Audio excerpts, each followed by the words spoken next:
Hey everyone, it's Peter Kerr from Rock Daydream Nation. Look who's back. Mel Nee. Where have you been? I've been Traveling to the world? Athens. Yeah, Fantastic. Well, good to have you back. And we're going to continue this ongoing series of a particular year is the greatest year in hard rock and heavy metal. When we last spoke, you said, let's do 1987. And I said, fantastic, because that was absolutely. certainly a stellar year. Why don't we talk a little bit of thrash metal? Talk about Anthrax Among the Living. So this was probably their commercial breakthrough. They always are regarded as the big four, and let's face it, they're probably the lesser lights out of the big four. But this was their time to shine. They were starting to get a little bit of, sort of chart action. I like this album a lot. I don't know what your views are on this album, but I certainly think that it started to have a little bit more of a commercial feel about it, but without losing their sort of grittiness and their garage speed metal roots. What do you think? I love this album. And yeah, of the big four, excuse me, Aerosmith, Anthrax is probably number four. But part of that is because the thing about them is, as far as thrash is concerned, they're probably the most accessible thrash band because of the vocals, because they mix a little bit of more hardcore in, so they can get sort of the punk people to take notice And and hip hop. in hip hop, I was getting to that, then the hip hop. So they kind of bring Mm-hmm. in a lot of the different elements that kind of make them um, at least worthy of a look from people who listen to predominantly other genres. So they kind of and they did a really good job of kind of mixing the stuff together, of taking their influences and putting them in a blender and and making it their own. So I saw this tour. They're a lot of fun. I mean, they're fun, just a fun band. Yeah, absolutely. So, Among the Living, I Am the Law, Indians, a lot of these are rusted on parts of Classics. their Classics song. they still play. Yeah. Are you a Belladonna or a Bush fan? What do you prefer? I love John Bush and I love the albums that he did with Anthrax, but I really think that Joe is a better fit for the band in Mm, general. yes. Another album didn't do so well, but I think from a critical and looking back perspective, I want to put a spotlight is Black Sabbath with the Eternal Idol. So that introduced Tony Martin to the band. I think it was Tony Martin was like a very much a Ronnie James Dio type of singer, and it kind of went back to after the how should I say the checkered encounters with Glenn Hughes. Check out the show that you did about the concert, and also Born Again. I think they went for something very traditional, but I've always said out of all the Tony Martin albums, this is my favorite. This had Bob Daisley lyrics. I think he played bass. I think the playing's really solid, but it just didn't get the interest. I think Black Sabbath were just sort of like ho hum.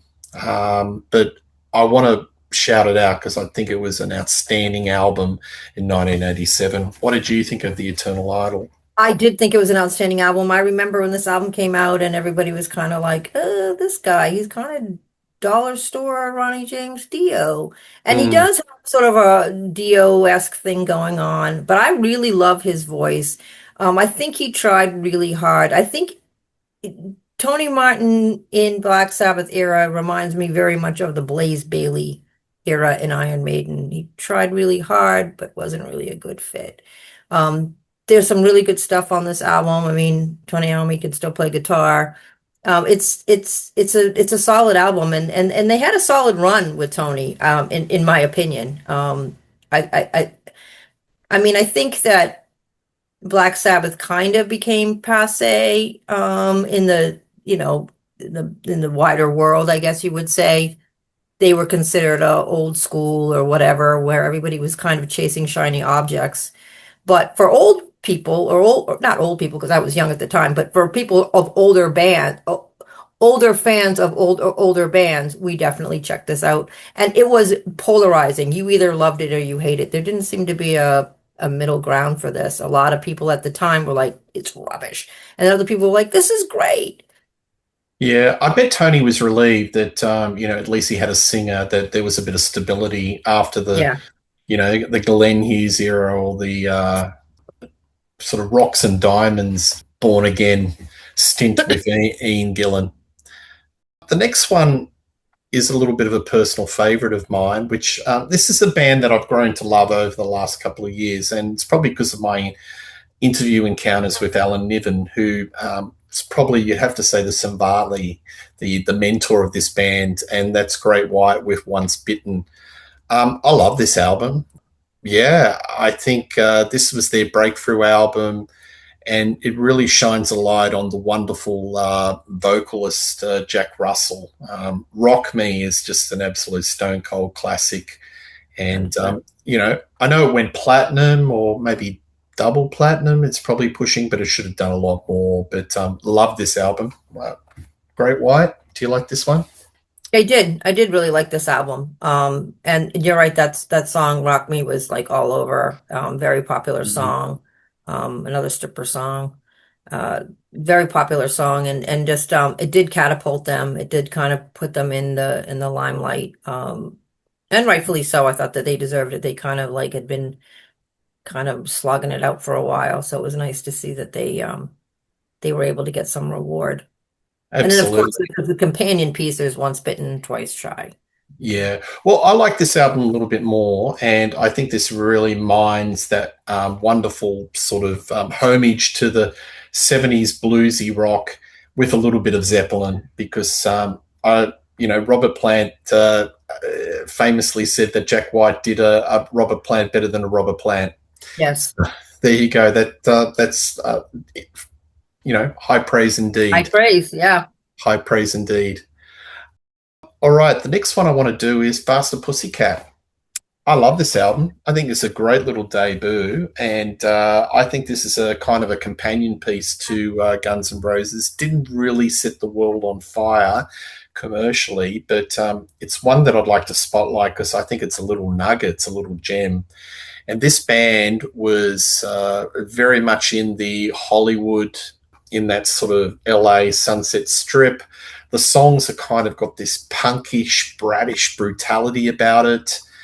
They're probably a little bit more punky than a Guns N' Roses, but you could see there's a little bit of New York Dolls. There's a lot of different sort of influences there, but I love it, and I think it holds up very well to this day. What do you think of this album? It's okay. I mean, a lot of people at the time just thought it was, like Dollar Store Aerosmith. It was just kind of like Tammy got in some trouble because he famously would tie the bandanas and the scarves on his mic stand like Steven Tyler did, and he got some flack for that. You definitely could tell that they liked Aerosmith, that they liked the New York Dolls. They were fine. I think they were better musicians than people gave them credit for. I think they kind of got cast aside as even like later on in the 80s. They kind of just got put to a box and just kind of people just nobody really took them seriously. I saw them live. They were fun. They were fine. They weren't. I owned this album at the time. I don't even know if I still have it. I never listened to it. It's not really my. Again, for me, I was kind of moving a little bit more heavier. Yeah, well, I think this is in the Guns N' Roses slipstream, Oh, but a little bit absolutely. more, even more grittier, lot less commercial. But yeah, I think it's got a lot of charm. So we probably differ on this one. What about a bit of Dokken, Back for the Attack? What do you think of this album? Well, I'm as you know, as most everybody knows, I'm a big Dokken fan. They're my favorite of the hair metal. So Mm, I absolutely love this album, and this is an album that I listen to like on the regular. If I'm gonna listen to some glam metal or whatever you want to call it, like I'm probably reaching for Dokken, whether it's this album or it's some other albums. But yeah, this album was did really really well. Again, MTV helped this album out a lot.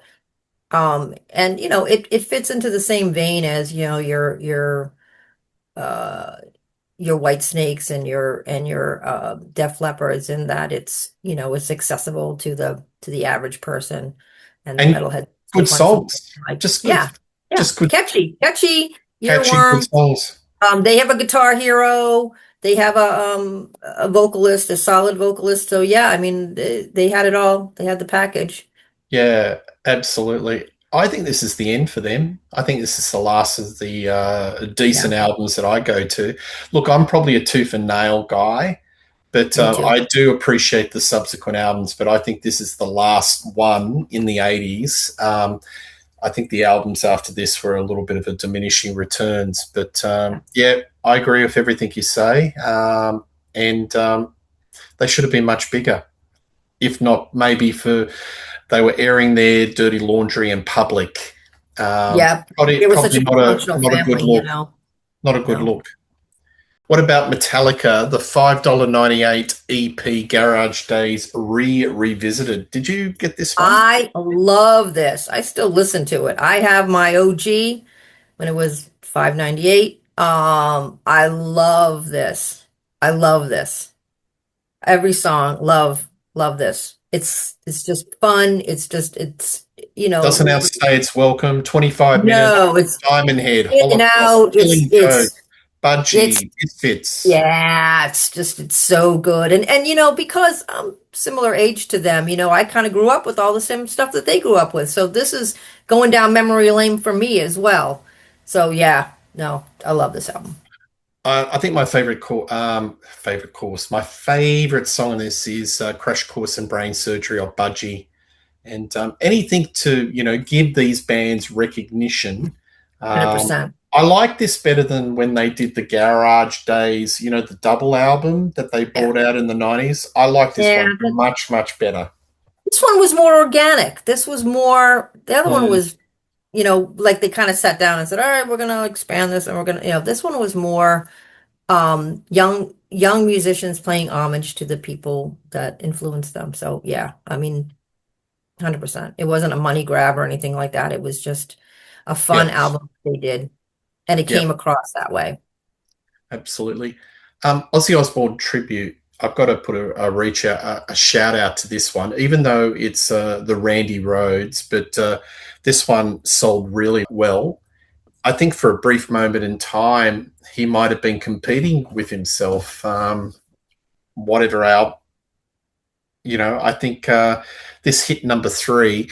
I think because Ozzy was pretty hot stuff in the 80s, but there was Yes, he such was. demand to hear Randy Rhoads material, and this was the first official release of Randy Rhoads. And boy, I played this to death. It really Me put a too. focus on that wonderful Ozzy Osbourne band. Did you Yeah, buy this in the day? I did. I still have it, and it's still fantastic. It's it it's so good, and it's so, you knew that it was heartfelt. You knew that, um and for some people who were a little bit too young to sort of remember Randy, this was kind of a revisiting him and kind of putting him out there to kind of a newer generation, if you will. Yep. The Cult, Electric, 1987. Love it. I saw this tour. Love it. This is where you had basically this alternative, slightly strange gothic band that discovered AC/DC, went through the Rick Rubin process, and came up with a very, I wouldn't say meat and potatoes, but a very direct hard rock album. You could hear the space between the notes. The songwriting was stripped down, and I loved it. I thought it was great, and the tour was good too. And it basically introduced the world to Ian Astbury and good old Billy Duffy. What do you think of this album? This album is fantastic. And the thing is that it did introduce the world, because before that, you knew who this band was if you went to university. They were kind of a university, kind of underground band or whatever. They weren't really in the mainstream. And that this album put them on the map. And again, it's another album that's not really a heavy metal album, but the heavy metal people loved it. They loved it. We loved it. Um, yeah, I mean, I think that then this is their run of some really really strong albums that did really really well, and yeah, they I mean they're so good anyway. But like yeah, and it was definitely kind of moved in a I don't know, a heavier direction, I guess, which Mm, appealed to the heavy metal masses. yeah, and then they went even more bombastic with Sonic Temple. Yeah. So, but yeah. Well, that have you got any other honourable mentions from 1987 that you'd like to put So forward? the interesting thing about 87 is you had the glam metal or whatever, but you also had the thrash metal. So you had the Legacy came out, Testament's Legacy came out, Overkill had an album out. Then you also had death metal come out. Scream Bloody Gore came out, which is a pivotal death album. Bathory, Under the Sign of the Black Mark came out. So you were getting the heavier stuff as well. Bands like Raven were out doing their thing. So you had a little bit of everything. Trouble, Saint Vitus. So you had some Doom going on, Candlemass. So this is where I think you start to see more of a demarcation of the subgenre. So you've got your sort of your glams, and then you've got your dooms, and you've got your death and your thrash and your It's all black and all of this splintering. kind of stuff. And and and to some degree, this is where it had already kind of started. The tribalism had kind of started, but this is where you see more of the tribalism, where people are kind of like, yeah, I don't listen to glam. I only listen to thrash, or vice versa, or whatever. Where I listen to Mhm. everything. And I mean, I at home tend to listen to a little bit more. I was getting into more of the heavier stuff. I saw everybody. Like I didn't care who was playing. I'd just go to every show. But so I saw the glam bands, and I saw the thrash bands, and I saw the death metal bands. But this is where I think you start to see people kind of getting more into camps, if you will, Mm, and kind of planting their flag for their favorite subgenre. yeah. Well, it was certainly, I'll say it again, I think it, from a commercial viewpoint, this was definitely the peak of heavy metal because I can recall seeing the Rolling Stone top 10 and all the top five, and you'd have like Oh Ozzy yeah, Osbourne tribute number yeah, three, Girls, Girls, Girls number yeah, two, Def Leppard number one. It was just 100%. phenomenal. And even when you look at the top 200 Billboard, there would be a lot of heavy metal albums between 100 and 200, and they would sort of ascertain like gold or platinum status. I mean, to have those record figures these days would be like phenomenal. But yeah, there was so many what you would call B division or second division bands that were getting gold records and living a comfortable life, just mid-sized venues. So Yeah, I mean, and that's what you were seeing on MTV, and that's what you were listening to on rock radio. yeah, And again, absolutely. the advent of a Headbangers Ball in 1987 here in the U.S. really made a difference. I mean, you were seeing Motley Crue and Poison and all that on, at 4 o'clock in the afternoon or whatever. But if you wanted to see Death or Bathory or Testament, you probably had to wait till Saturday night. But it was Yeah, giving them a venue that they didn't have before. yeah, absolutely. Pleasure to have you on the show, Mel. Right. We'll plot offline our next one. I think we'll do another year. I've got something in my head which I'll share with you. You can catch Mel Nee on Metal Chat, which is a podcast, and also she's been on a plethora of shows on Rock Daydream Nation, and will be part of the family. We're going to do more in the future. Please tell us what you think of the year 1987. Was this the golden year for you? Um, Tell us what you think of our picks. Maybe we've missed some. Maybe you disagree with everything we've said. That is fine. We love your comments. Please like and Absolutely. subscribe to Rock Daydream Nation. We're building a community. One thing's for sure, you'll see me and Mel right around the corner doing shows soon. All the best and cheers. Bye.